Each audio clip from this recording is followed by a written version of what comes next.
सवाल करना चाहता हूं, 14 महीने तक एक मुलाजिम क्या खाएगा अगर उसकी उजरत नहीं मिलेगी?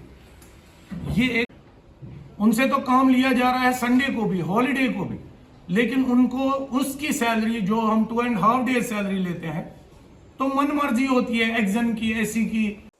आपने भी शायद देखा होगा कि कुछ दिन पहले ऑनरेबल कोर्ट ने एक ऑर्डर निकाला है जिसमें पावर डेवलपमेंट डिपार्टमेंट के जो ग्रांट एंड एड अकाउंट है 2801 उसको सीज़ किया गया।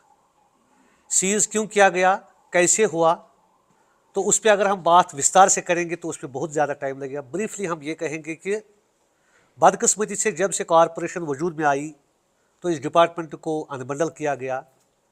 हम पावर डेवलपमेंट डिपार्टमेंट के बेसिक एम्प्लॉइज़ थे, हम डिप्यूट हैं कॉरपोरेशन मुख्तलिफ कॉरपोरेशनों में, मगर बदकिस्मती से कॉरपोरेशन वजूद में आने से यहाँ के मुलाजमिन के साथ सबसे बड़ी ज्यादती हुई। और जो सबसे बड़ी ज्यादती हुई वो ये है कि सरकारी मुलाजमिन होने के साथ साथ हमारा जो तनख्वाह रिलीज़ हो रहा है वो ग्रांट एंड एड में हो रहा है। हमने हमेशा ये कहा कि कोऑर्डिनेशन कमेटी का मौक़िफ़ रहा है कि इसको आप डीलिंग किया जाए ट्रेजरीज़ के साथ और बाज़ाब्ता तौर इसका जो बजटरी सपोर्ट होना चाहिए जो एक सरकारी मुलाजिम के साथ होता है, उस चीज़ को पावर मैनेजमेंट आज तक नाकाम हुई। चाहे फाइनेंस का मसला हो, चाहे सेक्रेटरीट लेवल का मसला हो, तो कॉरपोरेशन वजूद आने के बाद तक भी आज तक हमारा जो सैलरी का मसला है ये ग्रांट एंड एड में आती है।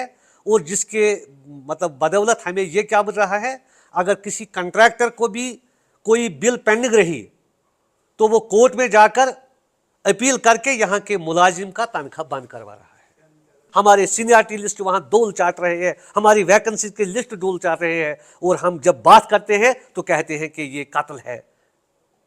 हम उफ करते हैं तो हो जाते हैं बदनाम, लोग कत्ल करते हैं तो चर्चा नहीं होता। आज Jammu Kashmir power employees coordination committee इस नतीजे पर पहुंची है, अगर यहाँ की पावर मैनेजमेंट ने हमारे इन हौसलामंद और जेन्युइन मसाइलों पे गौर नहीं किया तो आइंदा का जो प्रोग्राम होगा शायद एक सख्त तरीन प्रोग्राम होगा। उसके भी जितने भी नतीजे निकलेंगे शायद कॉरपोरेशन के जिम्मेदारों पर आयद होगी।